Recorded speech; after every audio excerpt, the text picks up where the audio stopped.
Come with us and step into the insect world, where everything is weird and brutal, including courtship. Imagine a tiny little Casanova what brings the snacks to the party. If you've ever thought dating apps were transactional, wait until you hear about this suave insect's approach to romance. In the world of love, loyalty, and legwork, few can outdo the hanging fly here in life, death, and taxonomy.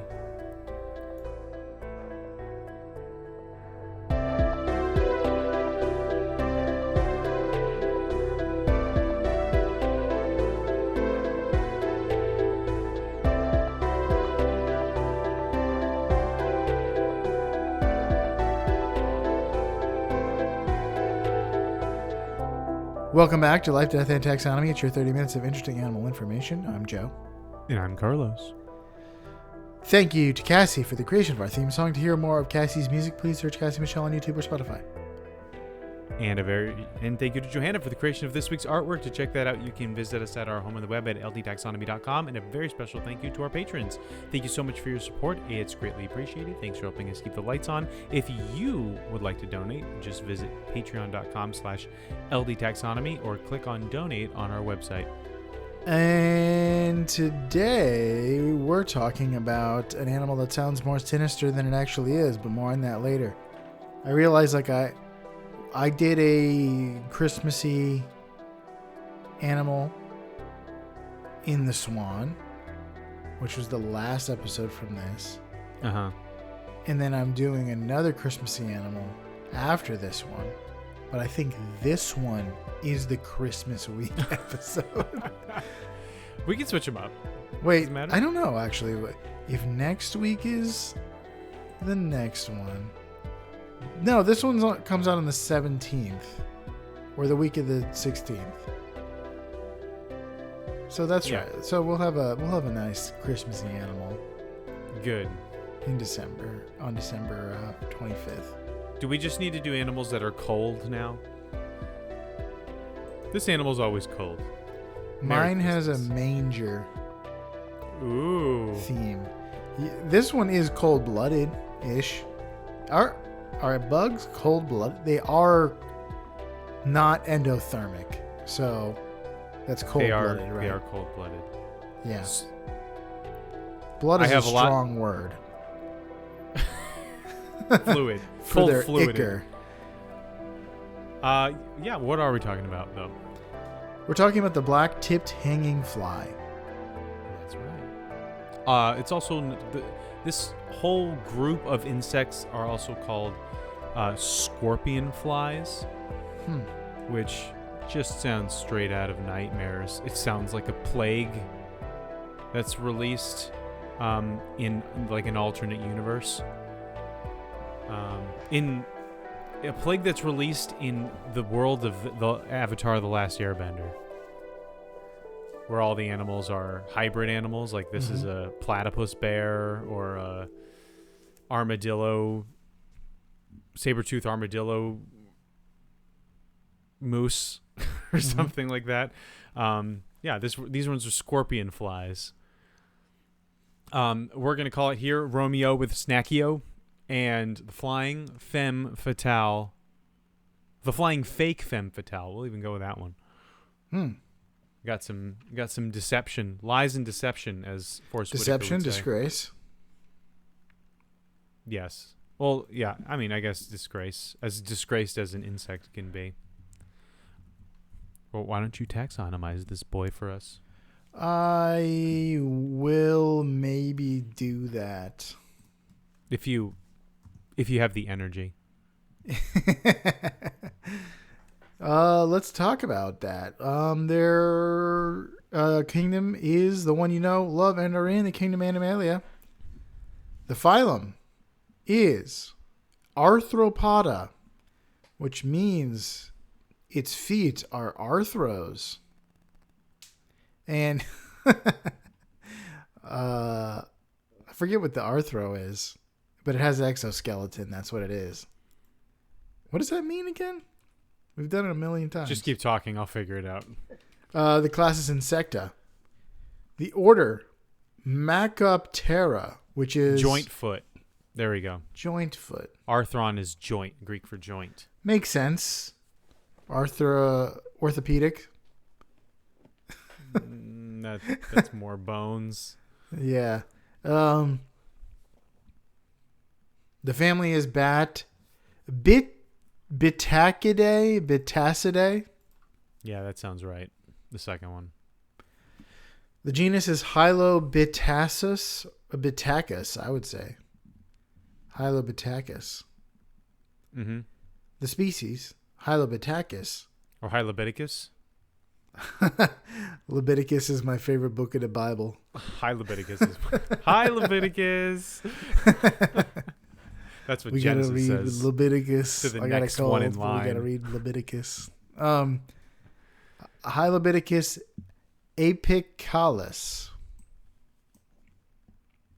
Apicalus? No.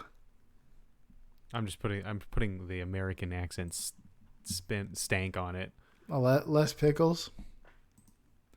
I would like my Chick-fil-A sandwich apicalus. Apicalus, please. I say that every time I go to Chick-fil-A. Really? I like the pickle. I don't usually like a pickle, but it needs to be on that. I don't like pickles at all. I definitely don't even want you to take the pickles off of a sandwich and then hand it to me. I don't want to taste any pickle on that.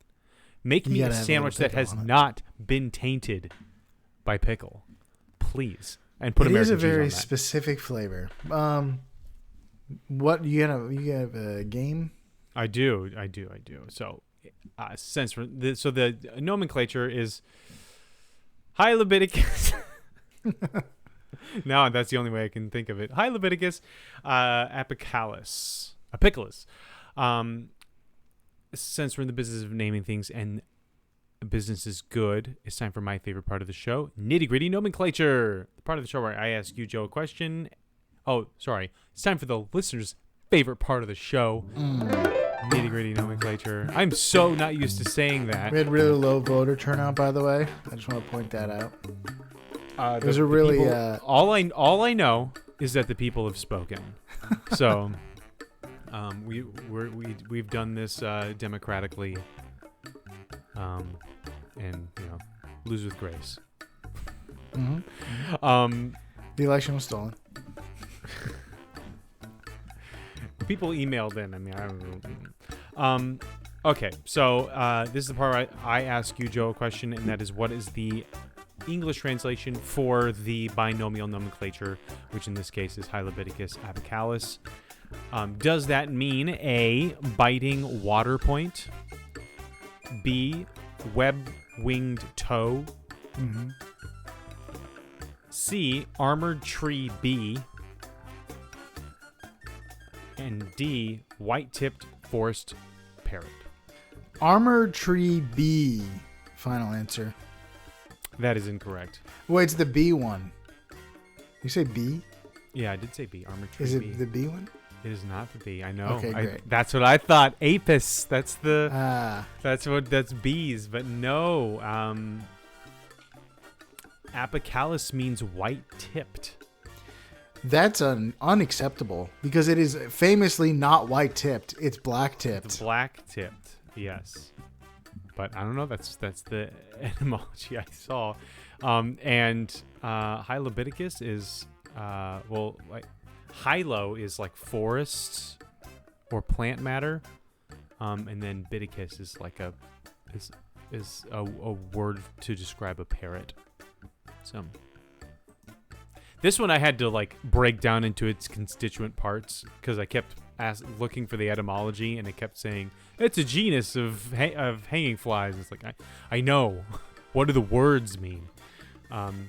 It can't be right. It doesn't sound right. Look up apicalis etymology. Okay. Nice. Do you want to know what it looks like? Yep. Picture a damselfly mixed with an ornithopter from Dune. And that's what you got. Damselfly being a small... Now to picture a damselfly. A lot of people might not know what either of those things are. Picture a dragonfly, but slight and spindly. So they have 2 pairs of wings and short antenna compared to their body size. The wings, unlike a dragonfly, aren't like two sets of wings closely parallel. They're separated and articulated independently. They have long, spindly legs. Their wings have the titular black tips. And their bodies can sometimes have an orange or yellowish hue. But that brings us to something very important. Welcome to the Blood Measure Up segment, the official listeners part of the show. The part of the show when we present the animal size and dimensions in relatable terms through a quiz that's fun for the whole family. It's also part of the show that's introduced by you, and you send an audio of yourself saying, singing, or chittering the words measure up into taxonomy@gmail.com. We don't have a new measure up intro this week, so that means we get to hear from an animal. And Carlos will guess what it is. We're going to listen to a fly. I can't think of any kid shows that have a fly character, so at least not in that my kids watch. We're on to Peppa the Pig now, by the way, which is just about as wholesome as of a show that can exist, but also extremely boring, which is fine because I don't need to pay attention to it. Well, this is, speaking of Peppa Pig, without further ado, the listener's favorite part of the show. Seth, you have to listen to me. You're afraid to dive into the plasma pool, aren't you? You're afraid to be destroyed, recreated, aren't you? I bet you think that you woke me up about the flesh, don't you? But you only know society's straight line about the flesh. That was the first R-rated movie I ever saw. And it messed me up. It's quite an outing, a first outing for the end of that movie gets gross. Yes, it does. Do you know what that is? That is Jeff Goldblum in The Fly. That's right. The most recent version of that movie. I don't know if there's been another version since then, but I know there was an original version that. Is that John Carpenter? Because it's very reminiscent of The Thing in the way, like the Fly. I don't know. It's very reminiscent of The Thing. I have not seen the original The Thing. I saw the remake. I got it from the library, and I got it. I was like, oh, it's The Thing. Like, this is that classic horror movie. I'm going to go watch it. And it ended up being the 2007 remake or something, which it wasn't very good, but I don't know if the original would have been 1982 better. Is the original. Yeah.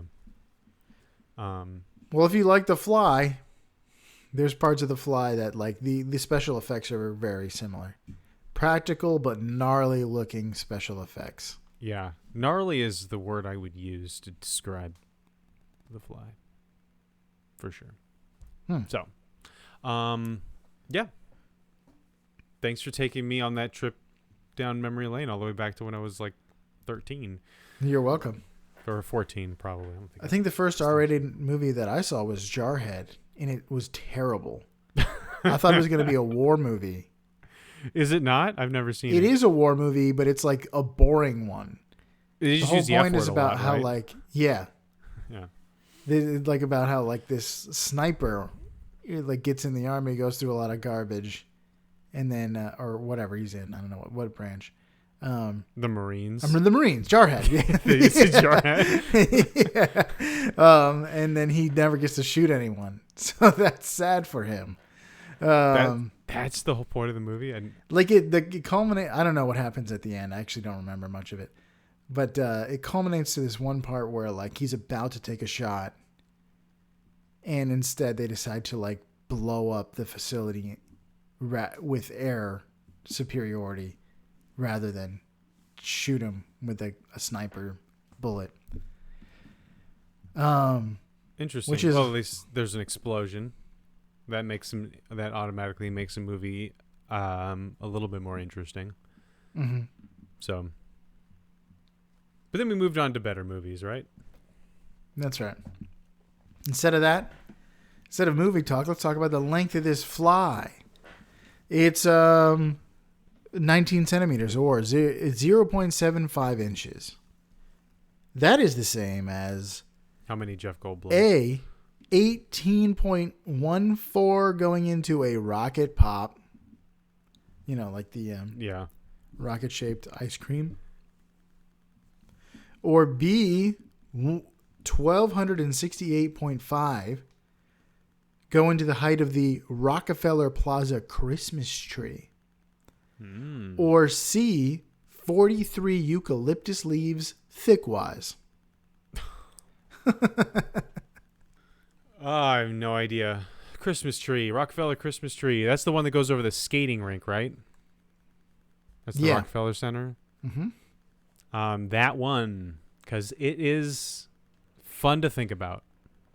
Yeah, that's correct. More fun to think about than a bunch of eucalyptus leaves stacked on top of each other. And I did go with what was fun to think about this time of year. Yes. The Rockefeller Plaza Christmas tree is...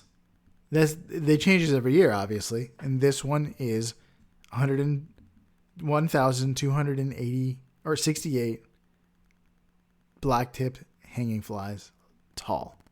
Where do you think they find them? Like, do they have like a lab they grow super tall Christmas trees in? Yeah, it's called the forest.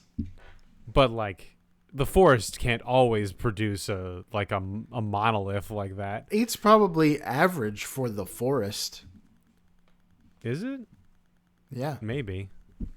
Do they have to go like ship them over from the Siberia or whatever, where the big ones grow? I bet you there's an answer. Like, I bet we know this. Where we can't export Christmas trees from Russia. Not now. Unacceptable. No, they come from Ukraine. That's what they're giving us instead of all of our tax dollars. We traded them weapons for Christmas trees. For one Christmas tree a year. All right, Zelensky. We're gonna get you all of these weapons, but I need you to listen to me. It's very important. I can't stress this enough. A tall boy. It comes from. Give me a tall conifer, and we're square. This year, it is a Norwegian spruce from West Stockbridge, Massachusetts. You know that there are like nerds about this, like train spotters.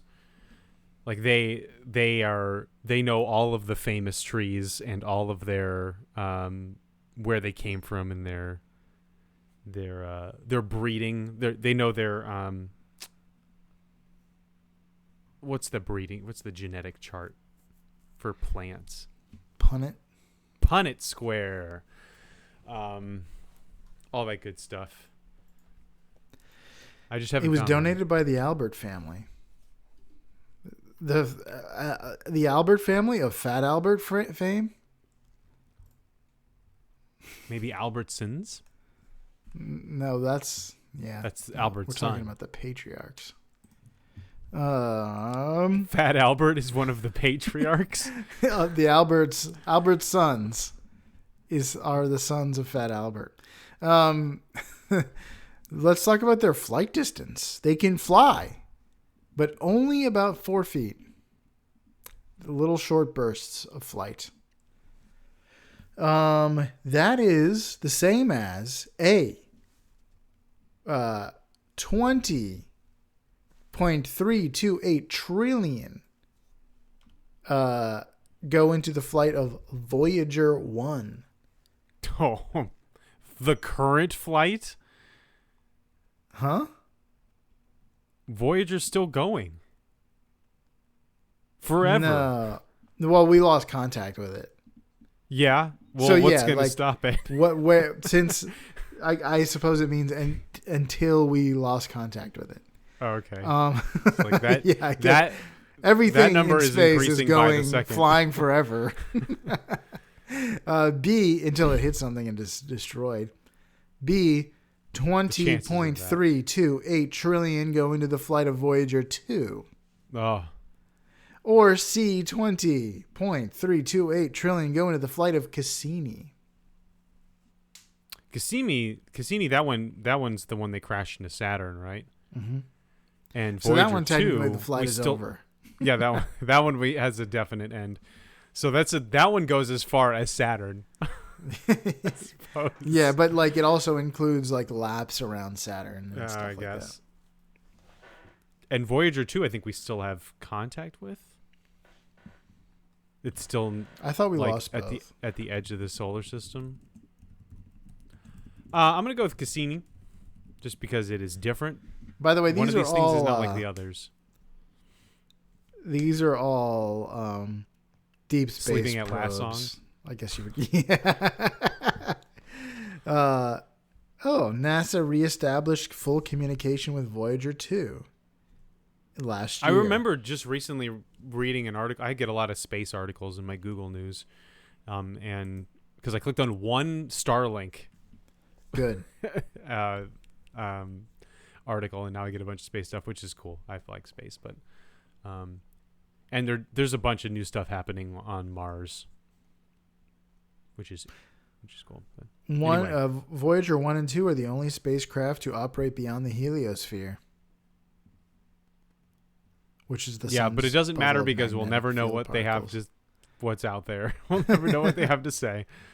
We needed to send like a bunch of them so they could relay to each other. Like and then we could stay in contact with the one that was furthest away for much longer. But yeah, true. We didn't have that kind of foresight in the we need 90s or whatever. A Wi-Fi booster out there. So I'm going with Cassini. Final answer. Yeah, isn't Cassini the name of Wallace Shawn's character from The Princess Bride? I don't know. No, that's Vicini. Cassini is also the name of a Byzantine composer. But also called Cassiani. The correct answer is Voyager 1. I mean, I don't remember what numbers you said, so I'm just going 20 by... trillion. 20 trillion. Trillion is so big that a bug could get you out of the heliosphere with that number. I feel like it should be You could more. ride a bug 20 trillion times out of the solar system. Yeah, it seems like leaving the solar system, like no matter what unit of measurement you use, needs like septillions, but yeah, it's a small system we live in. Do you want to hear any fast facts before we get into the major fact? Yeah. The correct answer is yes. Okay, let's go. Yes. Their habitat. Yes. They are widely distributed throughout the lower United States and are most commonly in Illinois. They're also in Mexico. They're as far south as Mexico. Black-tipped hanging flies, like other hanging flies, hang from trees or other vegetations by their forelegs. This behavior allows them to use their legs to catch prey more effectively. I don't understand how, though. Why? Their hind legs they hang with their forelegs and they use their hind legs to grab stuff. Why does hanging upside down help with that? Have you played Silent Hill 2? Sure haven't. Then that would answer that question in a just a very gruesome way. I don't want to play a game that is basically a point and click adventure that's also scary. Boring and scary. It is not boring, but it's really messed up. So by hanging from a perch, they can remain relatively still and wait for unsuspecting insects to come within reach. This hunting strategy helps them to capture prey like aphids, houseflies, and other small insects. What are those houseflies doing outside the house? I need a couple of these guys in my house to take care of all of the just the sheer volume of houseflies that make it into my house in the late summer. It's egregious. I got a fly trap. You got to get the pistol. The salt pistol? Yeah, the salt pistol. Shoots like salt. That sounds fun. It is. Doesn't seem like something I'd be able to have with toddlers around. Why? Unless all it has is salt, and that all it has just is kills. Salt. Just it kills. Salt kills houseflies on contact. It shoots it out of a gun. Yeah. A plastic gun. Uh-huh. Yeah, it high speed salt kills flies, yeah.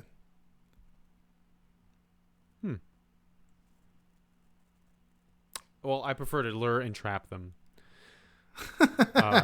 You're an ambush predator. But I forgot about it, and there was probably 600 flies in this trap. And they were like starting, and they were not Close dying. your door. And throw away your old meat. I put the trap out in the yard so that they would go away from my yard and die over there. Gotcha. But it got to the point where there was the liquid that was in there was just a bunch of dead flies, and so the flies that got trapped in there stopped dying because they couldn't. There was no more liquid, so they were just just living on a fly island. On a heap of their comrades, a flyland. Speaking of predators, they are eaten by web-making spiders, robber flies, damselflies, and cannibalistic black-tipped hanging flies. Sometimes they'll eat each other. The insect world is a brutal one. They are commonly found by...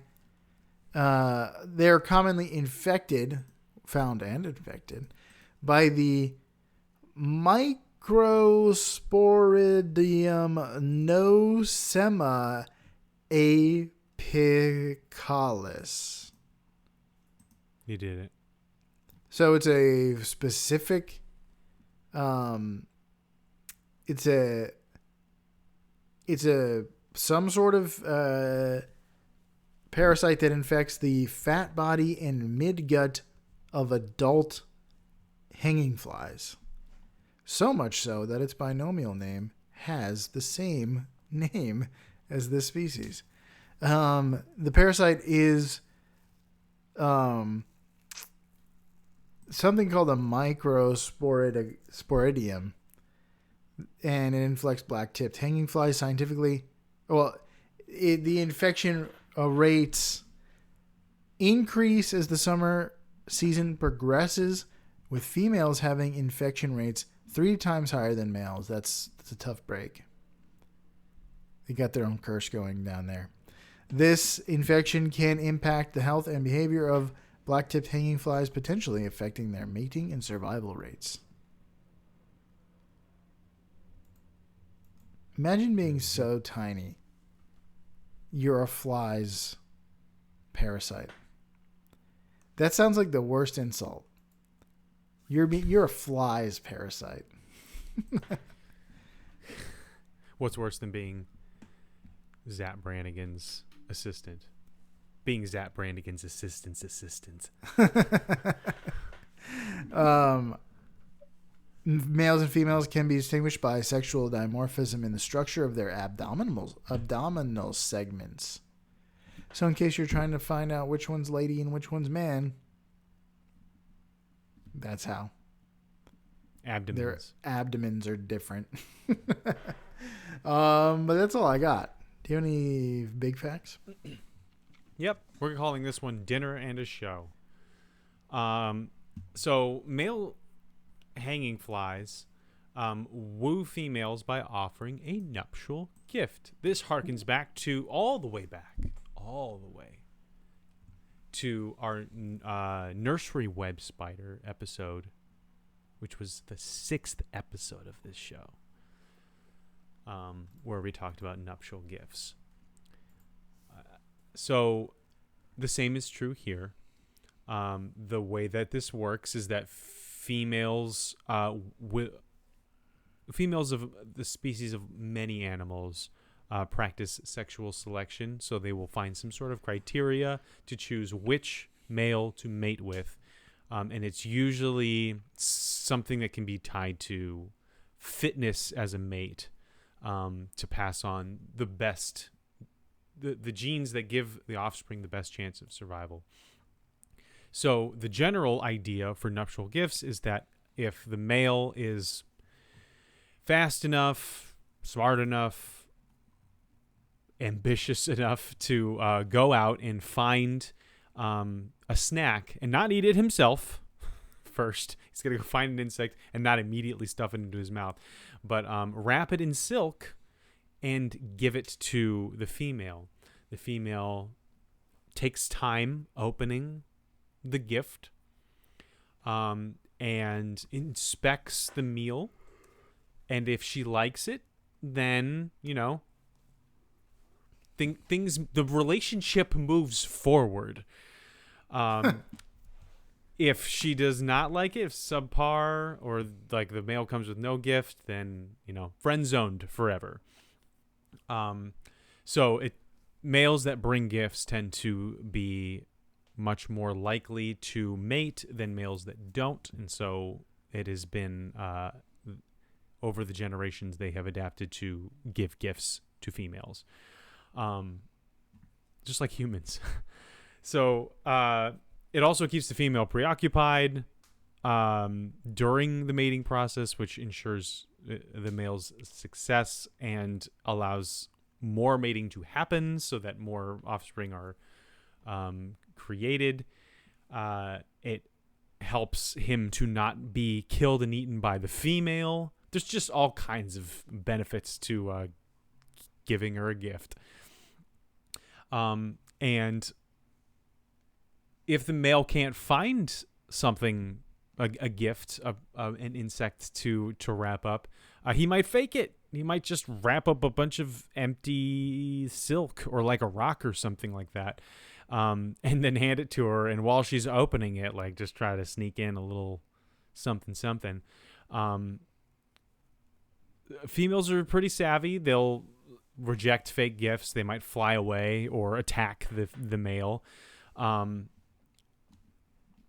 the whole process is not only to practice sexual selection, but also for females to conserve energy to eat and mate at the same time, which I guess if you're a fly and you don't have a whole lot of time to live, you really got to be efficient with that time.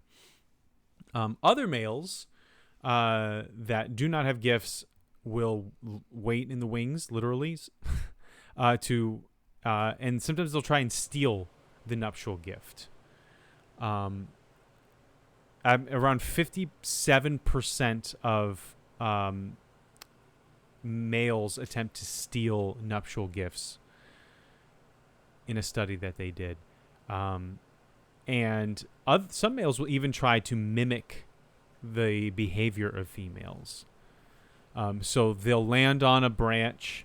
They will act like a female. They'll lower their wings like a female does in order to get another male to come and land next to them and hand them a gift.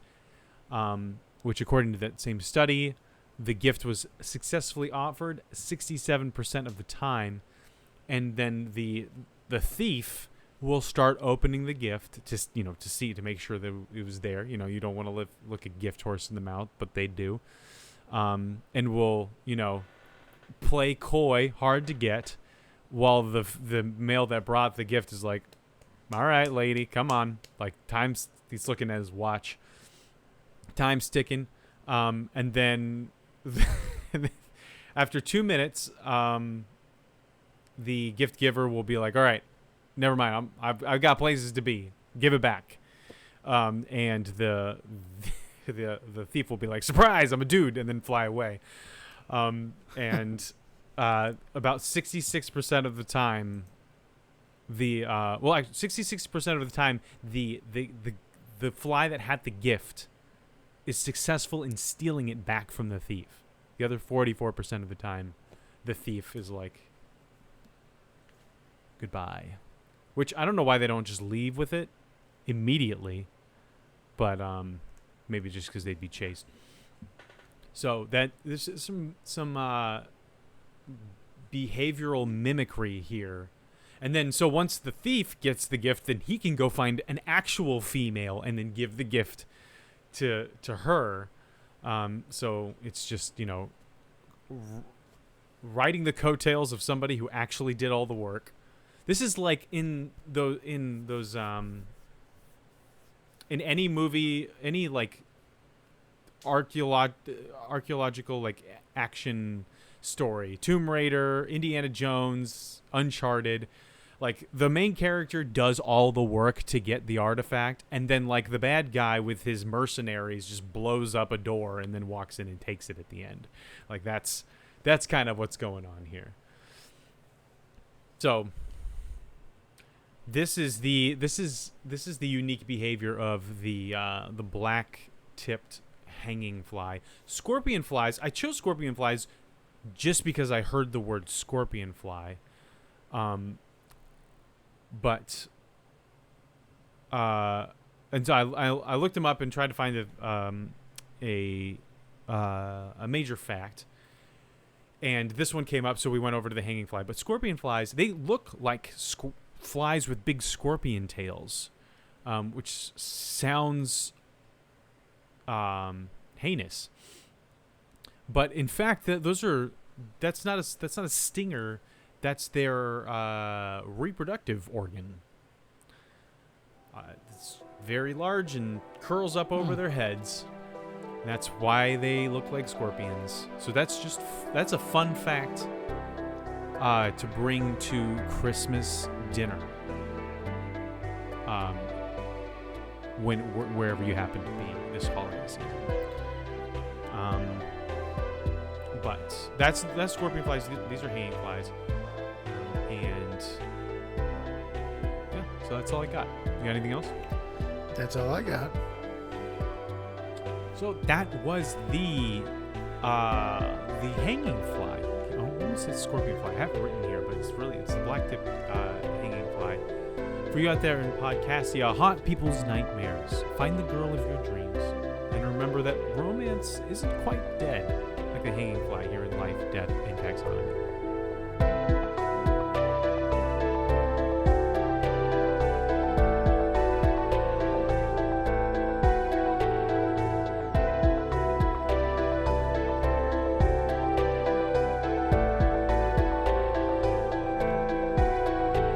Hey Taxonomy Titans, I just want to remind you that we now have a Patreon. Patrons can see full video episodes and get shoutouts on the show. But ultimately, it's a way for you to help us cover some costs and get even better. Still, reviews are the best way to help us grow. So if you haven't left one yet, we'd really love to hear from you. As always, thanks for listening and engaging.